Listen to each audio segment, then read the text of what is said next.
I'd also like to acknowledge my parliamentary colleagues. It's great that there are three of us at the debate today. Last week, Nick and I had a debate and there were only two of us. Unfortunately, our Premier wasn't there. He was at another part of the state. In fact, he said he didn't want to be there when Nick and I were sort of shoveling money into the pockets of millionaires in South Australia. It was a disgraceful statement, but it underlined the attitude that Jay Weatherill and this tired, dysfunctional 16-year-old Labor government has to the productive component of our economy. Look, I believe that there are two things that we've got to have in South Australia if we are going to achieve our full potential. One is a change of attitude from government towards the private sector and the universities in South Australia to work in collaboration to deliver on our full potential as a state. And the second thing is to have a cogent, long-term plan to deliver on that. And without those two things, we will never achieve our full ambition as a state. The only party that is going to this election which has the right attitude and a strong plan for real change is the Liberal Party, and that's what I'd like to outline to each of you today. Quite frankly, I think plenty of people in the private sector are sick to death of our government's attitude towards the private sector here in South Australia. Referring to people as the employer sector is not a way to harness the great opportunity of being able to work together. Quite frankly, from my perspective, I think that quality public sector performance can only be underpinned when there is a partnership. You can't have one without the other.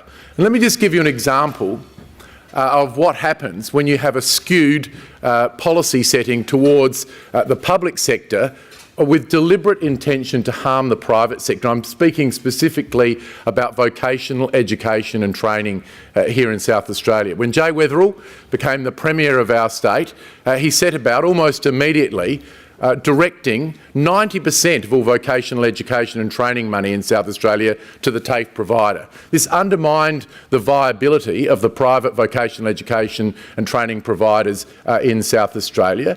A parliamentary inquiry showed that the TAFE provider was 2.5 times more expensive for the same training as the private sector. It undermined the ability of South Australia to attract international students for our vet sector in South Australia. And TAFE itself had a substandard product. I mean, when independently audited last year, when 16 courses were randomly selected by the independent auditor, we were found to be non-conforming in 16 out of 16. Set several months to fix the problem, they were re-audited. 12 out of the 16 continued to be out of spec. This has placed an enormous pressure on our young people when they're deciding where they should go after school to get further education in South Australia. Well, can I make this point? The Liberal Party has policies in place to reform and improve TAFE in South Australia, but we also know that we need to have a strong and vibrant, growing private vocational education training sector in South Australia, and that's what we'll provide. Today, I was down at Port Adelaide and I was at a company which is already talking to us about the skills shortage in South Australia at the moment. We have a skills shortage, especially around technical skills in South Australia, and we're heading towards a skills crisis. This is a disaster for South Australia. One of the fundamental things that we need a government to do is to look at the macro skills planning for our state. This is something an individual firm can't do. It's a primary responsibility of a government. Now, we know that the federal government has given us these wonderful naval contracts coming to South Australia. But I put it to you, if we do not have the skills in place, one, we could potentially underperform and not receive the maximum benefit from those contracts that we deserve here in South Australia. But two, if that sector does suck all of those available technical skills into that sector, what will it do to the cost of those technical skills in every other sector in South Australia?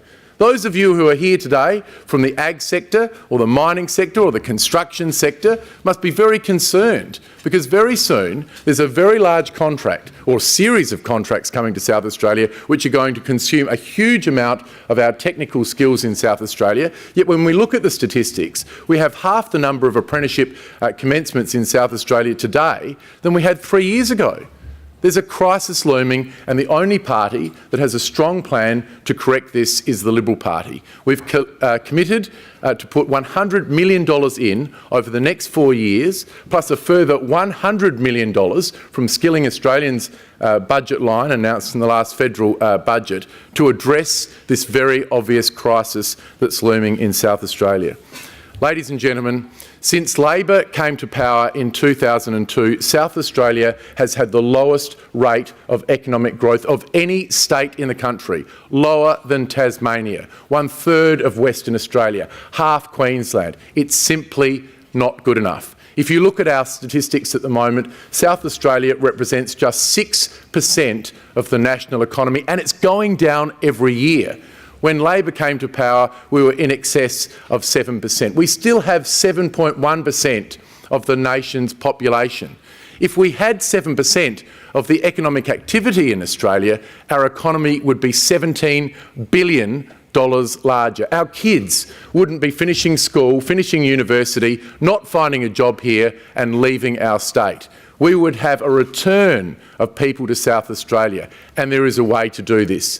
The Liberal Party, at the halfway point of our hideously long 4-year electoral cycle, developed our 2036 vision, a vision of our state through to our bicentenary in 2036. And in that document, we identified the 9 areas that we think that good state government is based upon, and we talked about our values and our reform agenda. And Chapter 1, unapologetically, was about economic growth in South Australia, because we have a higher ambition than for South Australia to be the laggard state.